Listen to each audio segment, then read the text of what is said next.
한국을 대표하는 전통 음식이자 형형색색 디저트로도 변신 중인 든든한 간식 떡. 그런데 떡이 당뇨를 악화시킬 수 있다? 세균과 곰팡이를 부르는 잘못된 떡 보관법까지 떡에 관한 수상한 소문을 파헤친다. 뇌혈관 질환, 폐렴, 심장 질환, 암, 생명을 위협하는 한국인의 4대 사망 원인을 막아라. 당신의 노후를 위한 청균일설 10년 계획 4부작 그 4번째 시간. 면역력이 무너지면 종착지가 암이기 때문에 암 환자분들도 암을 예방하고 싶은 분들도 식단 관리에 대해 고민하는 분들이 참 많으신데요. 제가 추천하는 식단은 바로 암세포를 굶겨 죽이는 식단입니다. 국내 사망 원인 부동의 1위 암. 암세포를 굶기는 식단부터 면역력을 끌어올리는 찜질 요법까지 암으로부터 당신을 지켜줄 건강 공식이 잠시 후 공개된다. 사람들 사이에서 떠도는 다양한 소문의 실체를 파헤친다.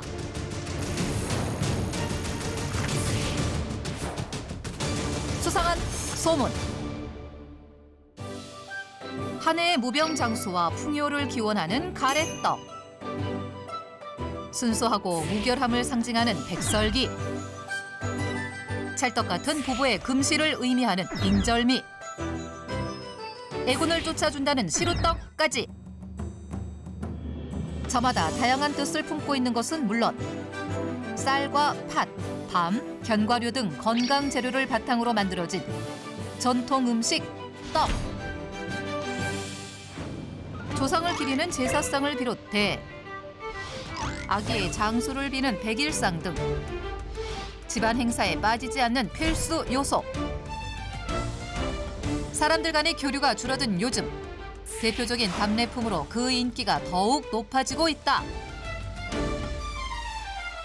오랜 시간 함께 해온 든든한 먹거리. 떡에 관한 수상한 소문을 파헤쳐본다.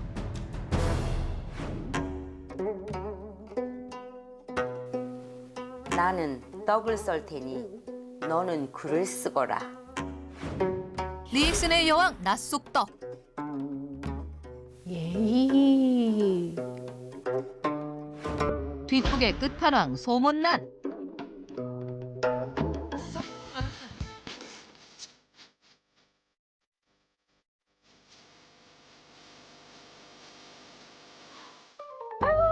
자기들 뭐해? 불 담궈놓고. 건강정보 소식통 김소곤까지. 오늘도 뭉쳤다. 전민저 삼총사. 자기 마침 잘 왔어. 여기다가 포장 좀 해. 아니 웬 백설기야? 잔치해? 요즘 시국에 어떻게 잔치를 해? 이번 명절에 친척들한테 보낼 거래. 아유, 맞아. 이번 설에도 만나긴 어려울 것 같고 떡이나 돌리면서 인사 좀 하려고. 아유, 자기 진짜 정성 났다. 어떻게 하면 되는데?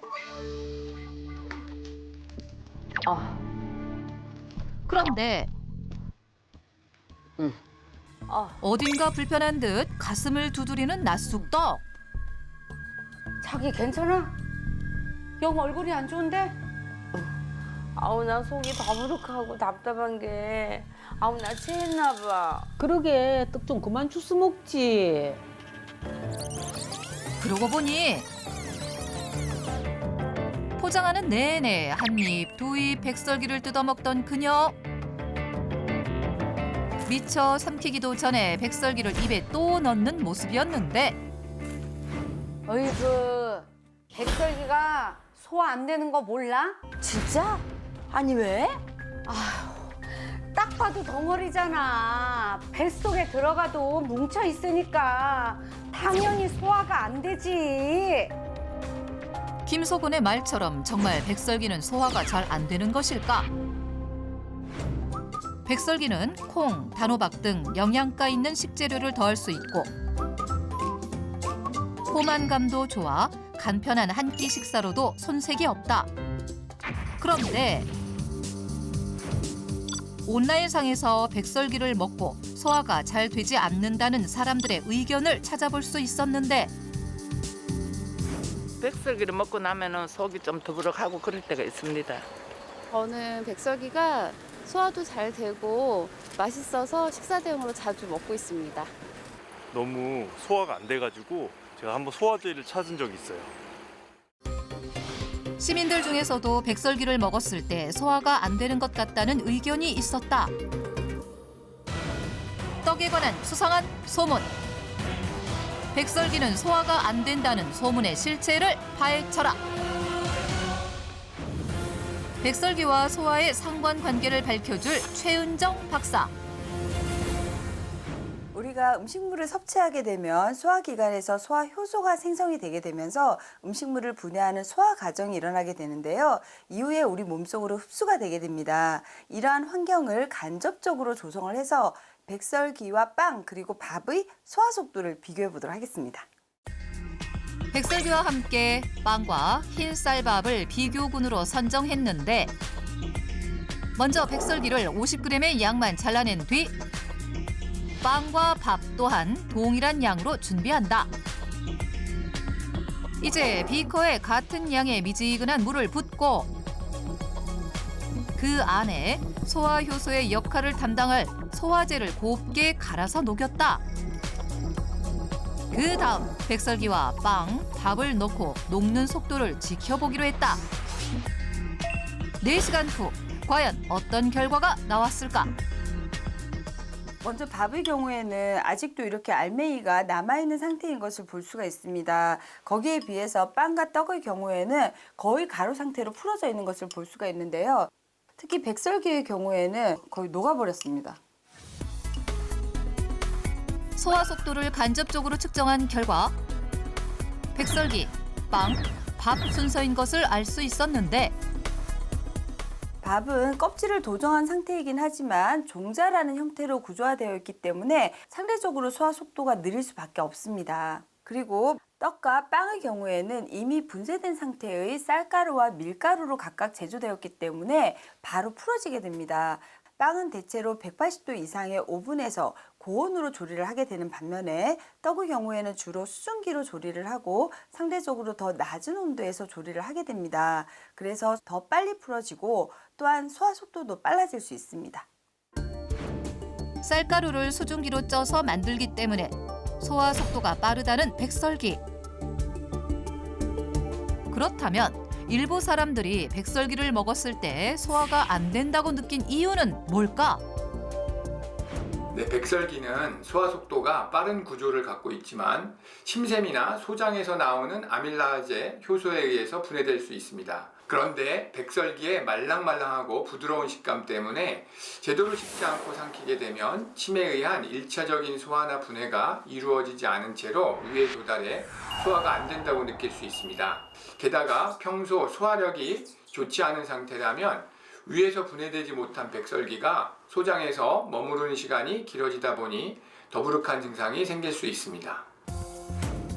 때문에 백설기를 먹을 땐 20회 정도 씹어 먹는 게 좋고 또한 전통차와 함께 섭취하면 소화를 돕는다는데 유자차에는 사과산, 구연산 등 각종 유기산이 소화효소 분비를 촉진시키고 율무차에는 위장의 연동 운동을 돕는 덱스트린 성분이 풍부해 원활한 소화에 도움을 준다고 한다. 어느새 백설기 포장을 마친 첨벤저스. 이렇게 쌓아놓고 보니 그럴싸하다. 뿌듯하네. 기분이다. 내가 오늘 떡국 쏠 테니까 먹고들 가. 자칭 요리 구단 낮쑥떡. 떡국을 만들며 실력 발휘에 나섰는데 오늘 도와줘서 정말 고마웠어. 맛있게 먹어 자기들. 잘 먹을게. 구수하면서 감칠맛 넘치는 떡국 맛에 푹 빠진 두 사람. 순식간에 식사를 마쳤다. 그런데 어쩐 일인지 시무룩해 보이는 소문난 떡국을 먹지 않고 건져내고 있었는데 아니 떡국이라면 사죽을 못 쓰는 사람이 아니 지금 뭐 하는 거야?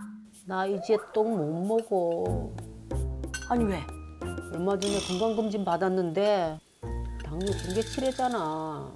아니 그게 어때서? 아유 자기야 몰라도 너무 모른다. 떡이 얼마나 혈당을 빨리 올리는데 내 친구도 당뇨인데 떡은 무서워서 입도 안 돼. 정말? 그래?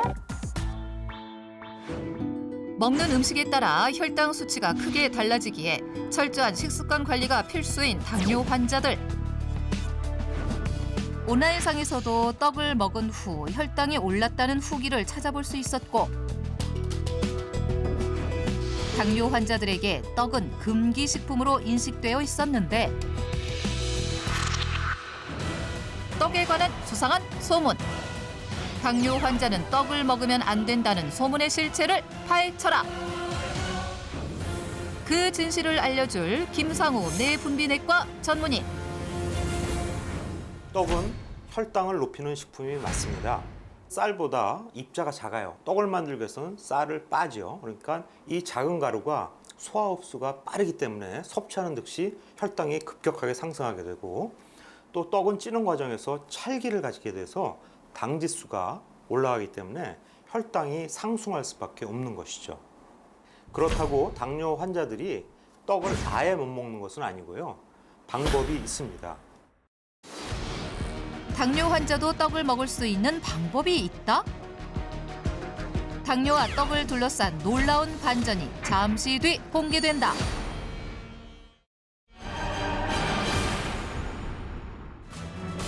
당뇨 환자들이 떡을 섭취할 수 있다는 방법은 과연 무엇일까? 일단 당뇨 환자들이 떡을 안전하게 섭취하기 위해서는 그날 먹은 다른 탄수화물의 양을 조절해서 먹는 것이 중요한데요. 실제 대한당뇨병 학회에선 영양소 구성이 비슷한 식품들을 묶어가지고 분류하고 같은 식품군에 속하면 자유롭게 교환해서 섭취할 수 있도록 돕고 있습니다.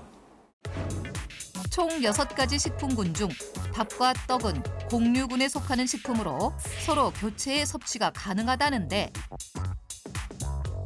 만약 한 끼에 해당하는 밥 한 공기 대신 떡을 섭취한다면 인절미의 경우 약 9개, 썬 가래떡은 약 33개로 바꿔 먹을 수 있다고 한다. 또한 떡은 만드는 재료와 방식에 따라 맛과 영양이 천차만별로 달라지는데 실제 일부 기능성 떡의 경우 혈당 수치를 낮추고 대사증후군 예방에 도움이 된다는 연구 결과도 찾아볼 수 있었다. 그래서 준비했다. 당뇨 환자들도 부담 없이 즐길 수 있는 떡 활용법을 알려줄 최보미 한의사.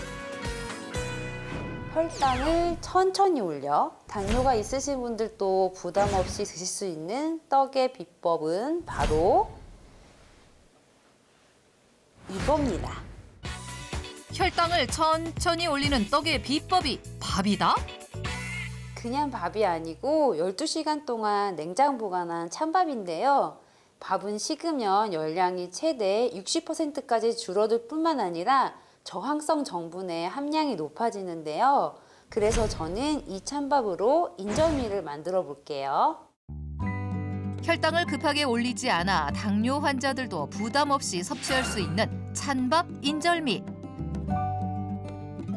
먼저 고구마를 손질해 주는데 고구마 하나를 잘 썰어 믹서에 곱게 갈아준다. 간 고구마는 찬밥과 함께 5분간 치대며 찰기를 만들어주는데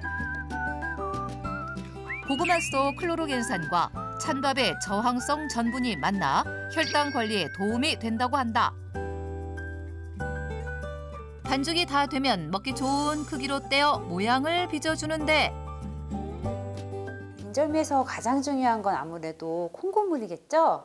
보통 노란콩이라 불리는 백태가루를 많이 쓰는데 저는 이걸 쓸 거예요. 이건 지느니 콩가루예요. 지느니 콩은 동의보감에도 약콩으로서 혈과 독을 풀어준다고 기록돼 있을 만큼 다양한 혈관 질환에 도움이 되는 것으로 알려져 있는데요. 식이섬유도 풍부해서 혈당을 조절하고 당뇨 위험성을 낮추는 데 도움을 줍니다. 혈당을 천천히 올리는 이소플라본 성분이 풍부한 쥐누니콩 가루를 골고루 묻혀주면 초간단 찬밥 인절미 완성! 당뇨 환자의 경우 식사 대용으로 먹을 경우 하루 9개, 간식으로는 5개 정도가 적당하다고 한다. 찬밥 인절미에 이어 또 한 가지 떡 활용법을 알려준다는 최보미 한의사. 이번엔 백설기를 준비했는데요. 혈당을 천천히 올리는 데 도움을 주는 보리를 섞어서 맛도 더 풍부한 보리설기떡을 만들어 볼게요. 먼저 맵쌀 가루에 저혈당 식품군에 속하는 보리 가루를 1대1의 비율로 섞고 물 1컵을 조금씩 나눠 넣으며 수분감을 더해준다. 가루를 손에 가볍게 쥐었을 때 부서지지 않고 유지되면 적당한 반죽이라는데 혈당을 조절하는 중요한 식재료가 하나 더 있어요. 바로 아몬드예요. 실제 백설기에 아몬드를 첨가했을 때 당뇨 완화에 도움이 되는 타닌 성분 등 항산화 성분이 증가한다는 것을 확인할 수 있었다. 보리 설기떡에 맛과 영양을 더해줄 아몬드는 잘게 갈아서 맵쌀과 보리가루 반죽에 섞어주는데 찜기에 젖은 면포를 깐 후 가루를 부어 살살 눌러주면서 모양을 잡는다. 이제 중불에 20분간 찐 뒤 마지막으로 불을 끄고 5분간 뜸 들이기만 하면 영양 덩어리 보리설기떡 완성! 당뇨 환자의 경우 보리설기떡은 식사 대용일 경우 하루 한 덩어리, 간식으로 섭취하면 반 덩어리 정도 섭취하는 것이 적당하다고 한다. 며칠 후 다시 한자리에 모인 세 사람. 이번에 가래떡이야? 뭐가 이렇게 많아? 아유, 우리 신랑이 떡이라면 깜빡 죽잖아. 이걸 다 친구 집에서 얻어왔어. 아유, 이걸 다 어떻게 하지? 내가 도와줄게. 잠깐만 기다려. 떡을 썰기 위해 칼을 세척하고 있는 소문난. 그런데 뭔가 수상한 기운이 그녀를 엄습했는데